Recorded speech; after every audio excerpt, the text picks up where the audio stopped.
Assalamualaikum warahmatullahi wabarakatuh. Perkenalkan, nama saya Riki Rubiansyah dengan nomor induk mahasiswa 0481588844. Hari ini saya akan mengerjakan tugas 2 untuk mata kuliah visualisasi data. Oke, di sini adalah soalnya seperti ini. Jadi kita nanti diberi 2 file yang CSV ya. Ini saya sudah download Excelnya, PDF untuk soalnya, dan saya sudah download file CSV-nya. Di sini adalah perintahnya untuk menginstal paket ya, menginstal paket terlebih dahulu seperti ini. Karena saya sudah install paketnya, saya ulang aja ya. Ini saya copy.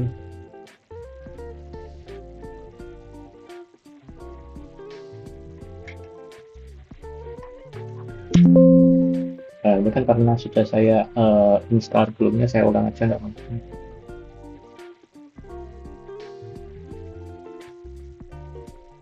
Oke, sudah. Halo, selanjutnya kita load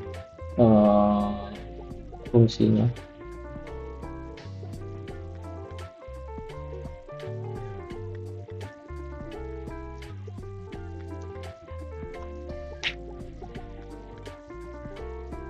Oke, sudah terbuka ya. Oke, setelah kita load paketnya untuk library-nya, selanjutnya kita import data CSV-nya ya.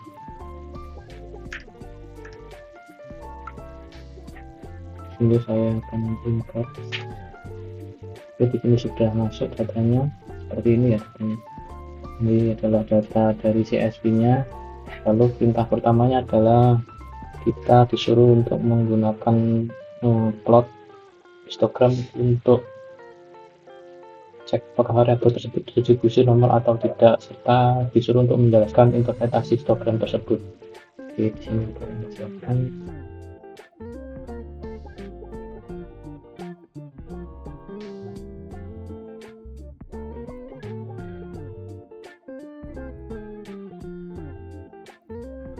Oke, di sini adalah untuk output datanya ya. Oke, jadi tujuannya ini adalah untuk melihat ya apakah data kebahagiaan ini terdistribusi normal atau tidak. Dari histogram yang tampak, bentuk grafiknya ini tidak simetris seperti lonceng ya. Jadi sebagian besar ini terkonsentrasi di nilai kebahagiaan yang rendah hingga sedang ya. Ini rendah dan sedang. Namun juga ada nilai yang sangat tinggi sekitar 6,8. Ini menunjukkan bahwa distribusi kebahagiaan ini tidak normal, atau lebih tepatnya ini menceng ke kanan ya, atau right skewed arti lainnya. Jadi meskipun demikian, regresi linear yang tidak mensyaratkan normalitas variabel yang terikat. Jadi yang penting nanti kita akan periksa lagi normalitas residualnya. Jadi untuk saat ini kita catat dulu bahwa kebahagiaannya ini tidak terdistribusi normal. Oke, selanjutnya yang kedua adalah menggunakan stacker plot untuk cek apakah variabel terikat dan bebas memiliki hubungan linear. Nah, disudutkan untuk menginterpretasikan grafiknya juga. Oke, ini saya akan langkah kedua.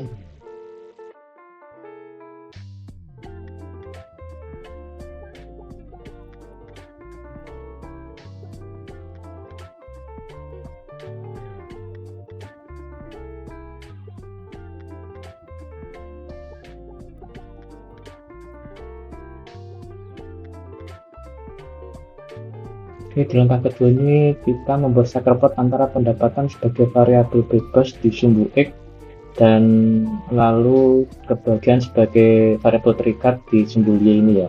Jadi tujuannya untuk melihat apakah hubungan kedua variabel tersebut bersifat linear. Jadi grafik yang kita lihat di sini, titik-titik ini menyebar dari kiri ke bawah, dari kiri ke bawah ke kanan atas ya. Jadi semakin besar pendapatan, semakin besar pula kebahagiaan. Pola ini menunjukkan adanya hubungan positif dan cenderung linear ya.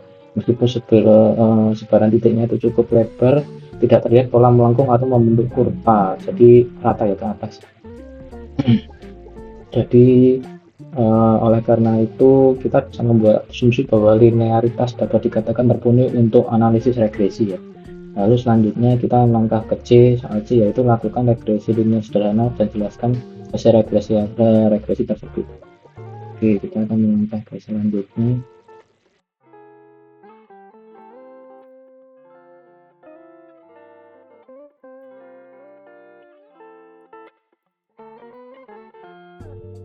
Jadi hasilnya adalah seperti ini ya. Jadi hasil regresi linear sederhana menghasilkan persamaan kebahagiaan sama dengan 0,20906 ditambah 0,71239 dikali pendapatan. Artinya setiap kenaikan pendapatan sebesar satu satuan dalam data ini mewakili 10.000 dari pendapatan asli ya. Jadi akan menaikkan kebagian rata-rata sebesar 0,71239 dari satuan. Dan nilai interceptnya adalah 0,2,9209. Ini adalah perkiraan kebagian ketika pendapatan 0, namun interpretasi praktisnya terbatas karena pendapatan 0 itu jarang terjadi ya. Koefisien pendapatan sangat signifikan dari p-value-nya adalah ini lebih besar dari 2 kurang 16. Untuk nilai R-squared-nya itu 0,724 ya. Jadi variabel pendapatan mampu menjelaskan 72% variasi kebahagiaan, dan ini menunjukkan bahwa pendapatan memiliki pengaruh yang kuat terhadap kebahagiaan. Sisanya itu nanti sekitar 26% itu nanti dijelaskan oleh faktor lain di luar model. Jadi nilai F statiknya ini 1451 juga ini dengan p-value sangat kecil menegaskan bahwa model regresi secara keseluruhan signifikan. Oke, kita melangkah ke yang D. Gunakan perintah plot nama variabel untuk cek homoskedasisitas dan interpretasikan hasil plot. Oke, selanjutnya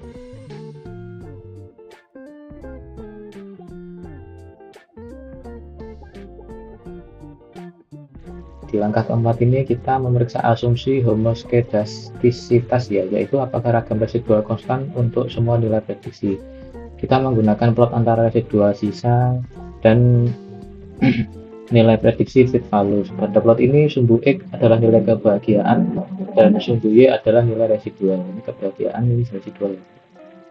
Jadi titik-titik ini terlihat menyebar secara acak di sekitar garis nol. Ini menyebar tanpa pola melebar atau menyempit seperti corong. Jadi tidak ada peningkatan varian seiring membesarnya nilai prediksi. Dengan demikian kita bisa menyimpulkan bahwa asumsi homoskedasisitasnya ini terpenuhi ya. Jadi model regresi ini layak digunakan. Oke, kita melangkah ke soal terakhir. Visualisasikan hasil regresi menggunakan grafik dengan langkah berikut. Plot data point grafik, tambahkan regresi linear, tambah bersama garis konten, dan beri jadul label yang sesuai dengan sumbu X dan sumbu Y. Oke, kita mulai.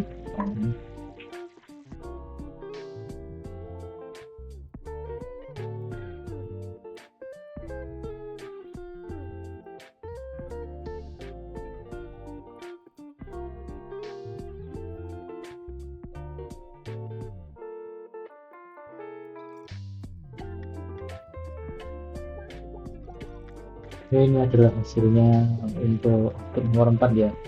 Jadi langkah terakhirnya kita memvisualisasikan hasil regresi dalam satu grafik 4, yaitu saya plot semua titik data pendapatan dan kebahagiaan dengan warna biru. Lalu kedua saya tambahkan garis regresi linear berwarna merah. Garis ini menunjukkan tren hubungan rata-rata antara pendapatan dan kebahagiaan. Ketika saya tuliskan persamaan garis regresi ini ya, yaitu untuk regresinya ini adalah Y sama dengan 6,1 sekian dan X-nya untuk 5,2 sekian.